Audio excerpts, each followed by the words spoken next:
আসসালামু আলাইকুম, কেমন আছেন সবাই? চলে আসলাম ডেইলি টেক নিউজের অ্যানাদার এপিসোড নিয়ে। তো হাজির হয়ে গেলাম কিছু অসাম গ্যাজেটের নিউজ নিয়ে, সাথে তো আপনাদের কমেন্টস পড়বই।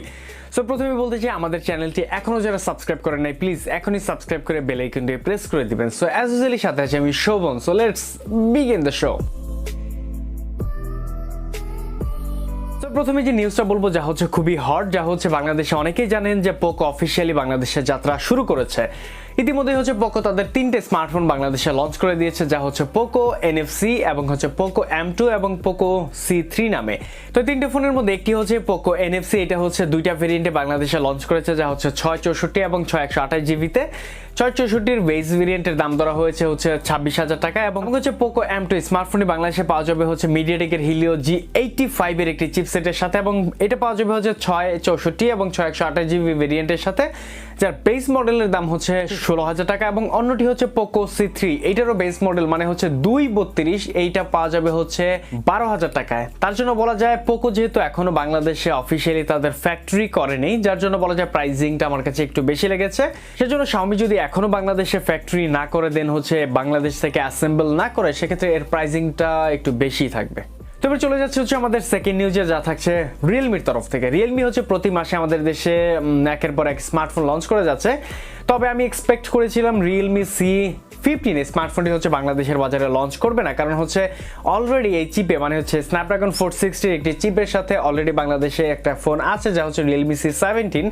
এটা বলা যায় বাংলাদেশের মানুষের তেমন একটা মন সারা ফেলতে পারেনি, যার জন্য বলা যায় স্মার্টফোনটি আবারও রিয়েলমি লঞ্চ করতে যাচ্ছে একই চিপসেটের সাথে। তো দেখা যাক এই ফোনটি কোন প্রাইসিং এর সাথে বাংলাদেশে লঞ্চ করে। নভেম্বরের 9 তারিখেই হয়তোবা এটা অফিসিয়ালি লঞ্চ করা হবে। সো আইফোনকে কেমন যেন বিতর্ক ছাড়ছেই না, মানে বলা যায় আইফোন 12 সিরিজ লঞ্চ হওয়ার পর থেকে বিতর্ক অনেকটা শুরুই হচ্ছে। ইতিমধ্যে হচ্ছে আইফোন 12 মিনি, এই ফোনটা এখনো লঞ্চ হয়নি, তার মধ্যে এটার কিছু রিউমার চলতে শুরু করেছে। যেমন হচ্ছে আইফোন 12 মিনি, এটাতে যে ম্যাক্সেফ মানে হচ্ছে ওয়্যারলেস চার্জার সাপোর্ট, এটা হচ্ছে 12 ওয়াটে সাপোর্ট করবে, মানে 15 ওয়াটে এটাকে চার্জিং করবে না। অন্যান্য যে 12 সিরিজের যে ফোনগুলো রয়েছে সেটা হচ্ছে ম্যাক্সেফ হচ্ছে 15 ওয়াটের সাপোর্ট করলেও এইটাতে জাস্ট সাপোর্ট করবে 12 ওয়াট। যে আমার কাছে একটা নেগেটিভ সাইড লেগেছে, যেমন হচ্ছে একই চিপের সাথে অনেকটা সেম স্মার্টফোনই আসলেও চার্জিংয়ে কেন ব্যবধান। ইনফিনিক্সের তরফ থেকে আরেকটি স্মার্টফোন পেতে যাচ্ছে, যার নাম হচ্ছে ইনফিনিক্স স্মার্ট 4। এই স্মার্টফোনটি পাওয়া যাবে হচ্ছে একদম বাজেট সেগমেন্টে, যেটা বলা যায় এর রিয়ারে থাকবে হচ্ছে ডুয়াল ক্যামেরা সেটআপ, যার প্রাইমারিতে মেবি থাকবে 13 মেগাপিক্সেলের কোনো প্রাইমারি শুটার। দেন হচ্ছে এই ফোনটিতে ইউজ করা হয়েছে মিডিয়াটেকের হিলিও A22-র একটি SoC, যা বলা যায় একদম বাজেট রেঞ্জের জন্য ইউজ করা হয়। সাথে হচ্ছে ফোনটি পাওয়া যাবে গো ভেরিয়েন্টে, এবং ফোনটিতে থাকবে হচ্ছে 2GB র্যামের সাথে 32GB স্টোরেজ ভেরিয়েন্ট। তো এই ফোনটি হচ্ছে ইনফিনিক্স কবে নাগাদ বাংলাদেশের বাজারে লঞ্চ করে এবং কোন প্রাইসিং এর সাথে লঞ্চ করে, এইটাই হচ্ছে দেখার বাকি। 2020-র বলা যায় একদম টপ সেলার হচ্ছে স্যামসাং, তার জন্য বলা যায় আরো বেশি কিভাবে সেল করা যায় সেই পাইতারাই হয়তো বা স্যামসাং করছে, যার জন্য বলা যায় স্যামসাং এর S21 এই সিরিজটি এখনো লঞ্চ হয়নি, বাট তারা কবে প্রি অর্ডার নিবে, কবে লঞ্চ করবে সেটা ডেট এখনই অনেকটা অ্যানাউন্স করে দিয়েছে, যা হচ্ছে জানুয়ারির 14 তারিখে হচ্ছে স্যামসাং এর S21 এই সিরিজটা তারা লঞ্চ করবে, এবং ওই দিন থেকেই তারা হচ্ছে প্রি অর্ডার নেওয়া শুরু করবে, সেটাও লিক করে স্যামসাং। হুয়াওয়ের অনার ব্যান্ড 5, এটার কথা হয়তো বা অনেকেরই মনে আছে, যেটা হচ্ছে MI ব্যান্ড 4 এবং 5 এর সাথে অনেকটাই কম্পেয়ার করা হয়েছে। এবার হচ্ছে তারা লঞ্চ করতে যাচ্ছে অনার ব্যান্ড 6। এটা বলা যায় ফিজিক্যাল লুকটা অনেকটাই চেঞ্জ করা হয়েছে অনার ব্যান্ড 5 থেকে। যেমন বলা যায় এটাতে এর ওয়াচ ফেসটা আরেকটু বড় করা হয়েছে ব্যান্ড 5 থেকে, যার জন্য বলা যায় এর আউটলুকটা দেখতে যথেষ্ট রকমের প্রিমিয়াম লাগছিল। আর যেহেতু এটা গুড প্রাইসিং এর সাথে আসে, তো দেখা যাক এটা হাতে আসা পর্যন্ত কতটুকু প্রিমিয়ামনেস ধরে রাখতে পারে। সাথে কিছু অসাম ফিচার রয়েছে, যেমন হচ্ছে 24 আওয়ার্স এটাকে আপনাকে হার্ট রেট মনিটর করতে পারবে, 10 স্পোর্টস মোড থাকবে, এবং হচ্ছে 14 ডেজ পর্যন্ত চার্জ ব্যাকআপ দিতে পারবে। তার মানে বলা যায় আগের চেয়ে অনেকটা ইমপ্রুভ হয়ে আসছে এই অনার ব্যান্ড 6।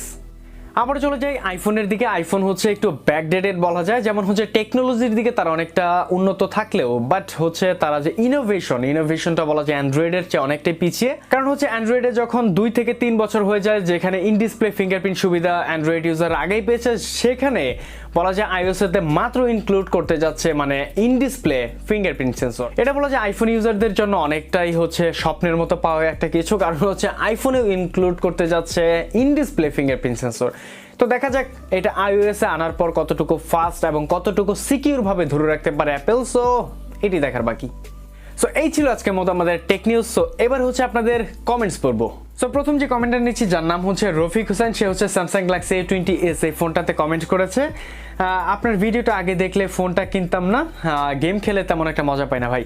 আসলে আপনার উদ্দেশ্যে একটা কথাই, আপনার উদ্দেশ্যে না সবার উদ্দেশ্যে একটা কথা বলতে চাই, আপনারা যে কোনো একটি স্মার্টফোন বাংলাদেশে কেনার ক্ষেত্রে বাংলাদেশের যে রিভিউয়ার রয়েছে তাদের একটা ভিডিও অন্তত দেখে নেবেন, কারণ হচ্ছে বাংলাদেশের রিভিউয়ার যারা রয়েছে তারা অনেকটি স্ট্রেট ফরওয়ার্ড কথা বলে, যার জন্য আমার কাছে ভালো লাগে যে আপনি বাংলাদেশের একটা রিভিউয়ারের যদি ভিডিও দেখে নিতেন তাহলে এটাতে গেমিং সেকশনে যে পিছিয়ে রয়েছে ফোনটা আপনি জানলে হয়তো বা স্মার্টফোনটি আপনি নিতেন না।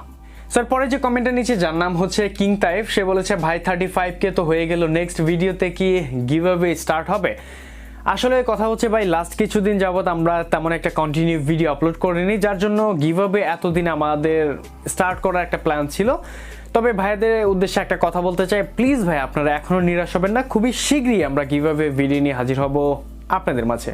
সো চলে যাচ্ছে এর পরে কমেন্টে যা হচ্ছে SL সাবক, নাইস ব্রো বাট Redmi 9 নাকি Realme 5i কোনটা best for gaming, please answer. ভাই গেমিং এর জন্য যদি কোনো স্মার্টফোন নিতে চান সেক্ষেত্রে বলবো অবভিয়াসলি 15,000 টাকা বাজেট রেঞ্জে Redmi 9টা বেস্ট অপশন। যেহেতু এই ফোনটা মার্কেটে এখন অ্যাভেলেবল নেই সেক্ষেত্রে বলবো অন্য কোনো একটা অপশন হয়তো বা দেখে নিতে পারেন এই বাজেট সেগমেন্টে। সো চলে যাচ্ছি আমাদের লাস্ট কমেন্টে যা হচ্ছে নূর আলম দোলন, সে বলেছে আমরা বাঙালি তো তাই এর জন্য যদি iPhone 12 ফোনে দেওয়া হয় কিছু না কিছু খুদ বের করবই, এটা আমার বিশ্বাস, ধুর ইউটিউবার দেখবো না এদের জন্য, এ বলে ভালো তো আরেকজন বলে খারাপ।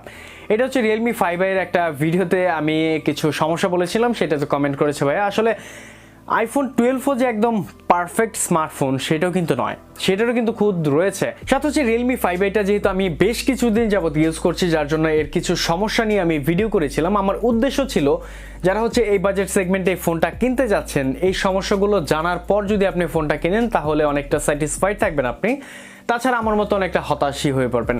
আবার আরেকটা কথা বলতে চাই, 13K বাজেটের মধ্যে ওয়ান অফ দ্য বেস্ট একটা স্মার্টফোন এটাও আমি স্বীকার করছি, বাট এটার যে কিছু সমস্যা রয়েছে যা রিয়েলি আমাকে ডিসঅ্যাপয়েন্ট করেছে। সো এই ছিল আজকের মতো আমাদের ভিডিওটি কেমন লাগলো তা জানাতে ভুলবেন না কমেন্ট সেকশনে। সাথে হচ্ছে আমাদের এই এপিসোড নিয়ে যদি আপনার কোনো কমপ্লেইন থাকে অথবা কোনো সাজেশন দেওয়ার থাকে তাহলে অবশ্যই কমেন্টে জানাবেন, আমরা ওই অনুযায়ী রিকভারি করার ট্রাই করব।